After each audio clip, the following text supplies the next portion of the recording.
Today on the show, I'm happy to have Arthur Petropoulos. He's the founder of Hillview Partners. They help you with M&A, business sales, and capital expertise. Completely in theme with that, you're just telling me the story of shoveling snow off the path because Santa Claus couldn't get into the mall. We were doing some financial modeling for a company that owned distressed shopping malls, and one of them happened to be near where we were headquartered. And so we were helping them do that, kind of the wind down path and how we were going to do that. And then you get a call one day and they said, "Hey, you got to go run a mall." I said, "Well, what do you mean run a mall?" I was shutting it down. So how hard can it be? You got to just wind it down, just get rid of the contracts, figure it out. I said, "All right, this is how many hours we're going to bill. Is that good?" And they said, "Yeah, sure, go for it." And so we said, "Okay, we're going to run the wall." And so initially it was not as eventful, but as part of a broad portfolio of what we were doing, when the winter came around, I get a call one morning that I'd go there once a week or so to figure out what was going on and follow the path, make sure everything was happening the way it was supposed to. I get a call one morning saying, "Santa's very angry." And I said, "Are you messing with me? What does this mean?" And they said that the snowplow, who the ownership company was not paying on time, decided to call it quits. The Macy's can't open because the back door is blocked with snow. And Santa's sitting in his car and is very angry that he can't get into that door to go do his job. And so I drive down there and get out of the car, and it's me and one of the guys who ran the facilities there. And he'd passed away since, rest in peace. He was a good man. So me and him are standing there saying, "All right, what are we supposed to do here?" And we had no other choice. I said, "All right, Mike," I said, "go get us two shovels." And me and him shoveled a path this is definitely not OSHA compliant. It must have been like 20 feet long it was like a valley of 8 feet of snow on each side. I mean, it took us, it must have taken 2 hours, but we were furiously shoveling snow. And then Santa begrudgingly and very in un-Santa-like fashion walked his way in afterwards without a thank you. But that was the point. I know, tying back to some of the thematic elements of the podcast, is that was the point where I said, was this the best decision? Is this really what we're going to do forever? And I think after a night of a couple of pizzas and some warm socks, I said, you know what? This is precisely what we wanted to do, is to get into all sorts of good, more idiosyncratic scenarios, figure out good outcomes for our clients. And although we've moved away from the consulting stuff, I said to myself, and I tell everyone the same story, if we weren't going to quit then, we're not going to quit now. We're never going to quit. And so anyways, yes, that is the Santa Claus story therein. So if somebody is at that stage in their professional life where they're thinking about selling their business, right? They're in that range in the 1 to 10 million and they've been running it and maybe they're ready to move on to the next thing, or maybe it's just they're burned out on this particular business. Sure. What does that look like for them to get that process started? Yeah. So I'd say first off, it's a contemplation of whether it is the right time to sell, because I do think there was this part of the Bible where they're walking around the desert after they escape with Moses. And the story is that the whole walk should have taken 3 weeks, but they kept messing something up. And so God would spin them in a circle. And that was the idea of why they're in the desert for 40 years. And what you find in business is that oftentimes you will progress with a business until you hit a point of your deficiency, or where you're lacking something, or need to take a risk, or do something different. And I think some people will exit this situation to go start something new because they get to go do all the fun stuff again and the exciting stuff, but they'll ultimately hit that same point over and over again. And if it's far enough into the business, it is something sellable. But we always say, are we contemplating an exit because it's really time to exit, or because there's some frustration? So there are situations where people will say, it's not, yeah, I think about this and let's just solve the deficiencies instead of starting to build the building over. In other situations, and most of them, there is a reason for an exit, whether it's family, whether it's the end of a career, whether it's a pivot to something entirely different. But it's evaluating, I think, you have to isolate where someone is right now, or where ownership of a business is now. You have to isolate where they want to be and really hash out, what does the future look like? Where do you want to be? What do you want to be doing?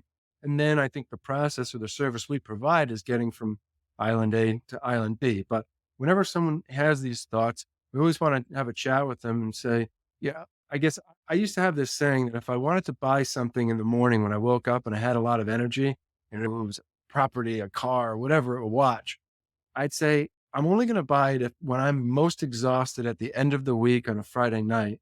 If I still want to buy it, or if I just want to go to bed. And so we say that with business too. Sometimes we say, take yourself out of the situation a little bit. if you don't have this level of fatigue, if you're able to rest a bit, would you still want to do this? And many of the times it's still the same answer, but sometimes it's not. So I think that's a front end contemplation, and it's a little more qualitative than quantitative at that standpoint, but figuring out, do you really want to do this? And then if so, what does that future state look like? And then backing into how do we get there? So let's say they are in the scenario where it is the right time to Sure. sell the business. What are they? Is it just having clean financials, making sure everything's automated? What does that look like? Yeah, I think we always say it's people, process, product. And so I think that was an old Marcus Lemonis quote from his Profit show, but it's a good framework to think of. And so we want to take a deep dive into the totality of the business and understand, what is it that they offer? Product, service offering. Why is it proprietary? Why is it special? If you're in the 1 to 10 million profit range, like, you're not competing on the lowest price, you're not competing as a commodity product. So there must be something proprietary about what you do. We want to figure out what that is. Then we look at the processes and say, how does this machine work? Is there a sales function? Is there execution? Is there administration, operations, client happiness? How does the machine work? And what are the different pullers and pulleys and levers in that process? And then we want to go a step further and say, who's responsible for all these things? How is decision making delegated? Is it centralized, decentralized? How much of it's in the people that would be exiting the company? How much would not? And then once you understand that, once you can deduct the machine of the business, then you can really look deeper at the financials too, because the financials will make a lot more sense. When you see revenue, operating expenses, pre-tax profit, reinvestment of capital, you say, okay, that kind of maps to this part of the machine. This maps to that part of the machine. And so once you have your arms around all of that, so that's again a mixture of qualitative and quantitative, then you can sit down and say, okay, based on this, we think value, we think structure, we think proper counterparties. But it's getting everyone on the same page of a deep dive kind of understanding of the composition of the business. And I think business owners understand many of the parts, but there's sometimes parts we can shed light on, and there's other parts that we will understand well, but they'll say, look, there's something really nuanced about this, or there's a proprietary element here. And so the putting together of the minds that helps us get our arms around everything and figure out how to move forward from there. Has there ever been a situation where you come in and you realize, oh, this is a deficiency, and then you actually say, if you solve this, you'll be worth a lot more? Yes, there are. Look, everything has a level of diplomacy to it, but people are more appreciative. What's the expression? Like, open rebuke is better than secret love, I think was the Proverbs. But yeah, so I think where you see that oftentimes, to be honest with you, most businesses that we work with have a great product, service, or offering. That's why they've been around for as long as they have. They tend to have processes in order. Now, the documentation of those processes, the automation, the how well oiled and greased that machine is, that's one area where we'll say, look, this is a really good process, but it could be automated or it could have more fail safes. And then I think on the people perspective, what you find with a small business sometimes, small and medium sized business, is that sometimes you'll have overlapping responsibilities because they just grew as the business grew. So sometimes you'll have someone who was the controller become the CFO, and now they're doing the CFO's job, and they're looking at acquisitions, and they're dealing with the bank, and they're doing strategy. And you say, you know what? You may want to bring in a CEO just to delegate some of that operational strategic stuff a little bit, allow the financial person to focus more on finance, and then back yourself out a little, in the sense that if ownership wants to sell and they're the current chief executive officer, you have to make the case that they're going to be, the business isn't going to fall apart upon their leaving of the stage. And so I think there are at times some deficiencies that we're able to point out. I would say, think of it from the positive in the sense of areas for improvement or things that can be further improved to, I think, optimize the terms and structure they're likely to get when they sell or get capital. But where you'll see it, it's not oftentimes on the product side of things, but more the documentation and automation of processes, or I think some people just carry too much weight at the company because, and not from a negative, you see some of the hardest working people saying, how does that one person do all these things? But I think by spreading that responsibility out a little bit, you de-risk the business too as you're going out there to talk to people. So this process of engaging and getting the business sold, it could range like up to how long if they need to make these adjustments.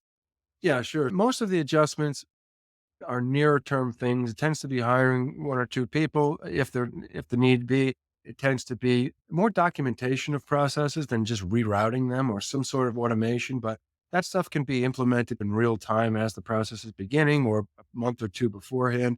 And so you'll have the pre-work for a process can be 1 month, can be 3 months. There's a lot of situations we come into where someone wants to do a thing and there's really not any pre-work where things are pretty optimized. And so that happens more times than not. And so when we are in the process, we want, this is where I think is part of our special sauces. It's a 6-month process, start to finish. And so historically, when a company in the lower or middle market sells itself, you're talking an 18 to 24-month process oftentimes because representation, you won't name any of the names, but some of our competitors on a national level, they will basically take all the information about the company, they'll puke it to a 10,000 person database, and then they just wait for the phone to ring. It's like the MLS listing of the business world. And we find that to be incredibly inefficient. And so we want to do the research. We want to reach out proactively to the companies. And by virtue of doing that, you really shrink the duration of the exercise down from that 18 to 24 to 6 months. 6 months on our part, offers within 100 days. After that, it's confirmatory diligence. It sounds too cookie cutter, but we've done it so many times that we've just hammered out every step of this thing pretty precisely, and we've been able to stick to these schedules in the vast majority of our engagements. Yeah, it should be that way if you do enough of the transactions. I Cookie agree, cutter is how it should be. Yeah. which kind of goes back to Yep. why you focus on the thing so that you can make everything as paint by numbers as possible. I don't think the best businesses I've seen in my experience have not been the ones that require geniuses, but the ones that make genius outcomes doable by less than genius people, which I consider myself. And so I'm saying is that's how we try to even do our own processes, is that you want to segment every step in such a way that there's no acts of brilliance. We want to have acts of brilliance, but that should optimize the result. If I tell a client the only way I can sell this for a good price is if I can jump over a building, they're going to say, well, I don't have a whole lot of confidence in that.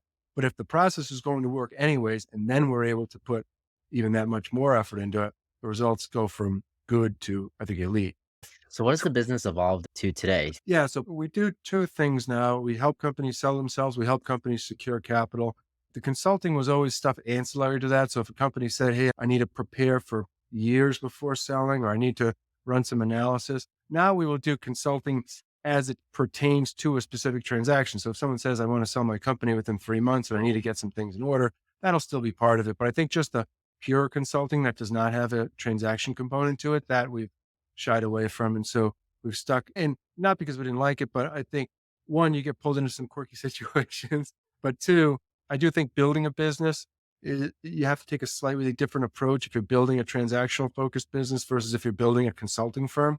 And I think we wanted to build a transactional focused business. And by virtue of doing that, we did hit that fork in the road where we said, you got to pick one of these paths and really double and triple down on it. So that's what we do. I think client wise, it's really, we always wanted to focus on what we thought was the most underserved swath of the economy, which is privately held businesses, typically generating $1 million to $10 million in pre-tax profit a year, often owned by entrepreneurs, families, smaller groups of investors, and where there's not oftentimes, or most of the time, either a private equity presence or some sort of institutional capital. And so businesses that have been founded and run and owned by the people that are the executives. And it's a fascinating space to be in. I love it. I've always loved being in that space. It's where I've always had my career. And that's generally what we do and the community that we serve.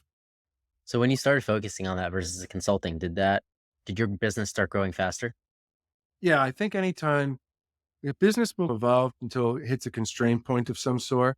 And the constraint point can either be a deficiency in the thing that you do or a deficiency in the allocation of bandwidth, if you will. And so I think it's hard enough in this world to be a master of a thing. And so I think when you try to be a master of two things, you'll always just limit how good you can be at it. So yeah, I think because at that point too, everything's very congruent, where it's the marketing materials, the processes by which you execute the work for the clients. There's just less things that you do, less different things that you do. And I think so. So from our perspective, we said that will allow us to best serve our client, most importantly, and best focus on them.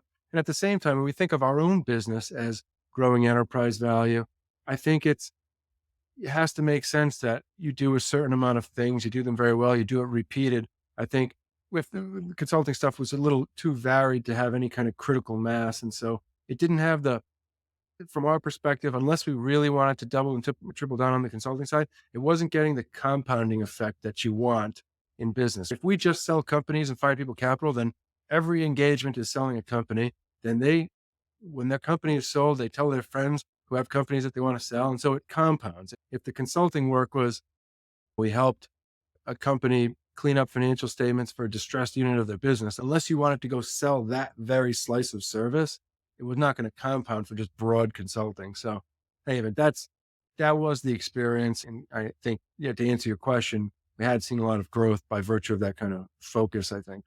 If our listeners wanted to reach out for your services or learn more about your company, how could they do? Sure. So I check out our website, hillviewps.com.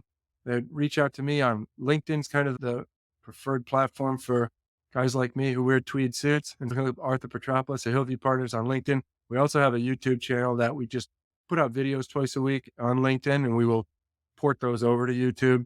But I'd say LinkedIn's the main way, and the website, and feel free to reach out. We've got a great team, and we're super responsive, both to clients and to anyone who just wants to kind of have a chat about what their business may be worth or what capital might look like. Thank you, Arthur, for coming on the show. And thank you, everybody, for listening to another episode of Failing to Success. Make sure to smash that subscribe button. I'm your host, Chad Kalecki, and we'll see you next time.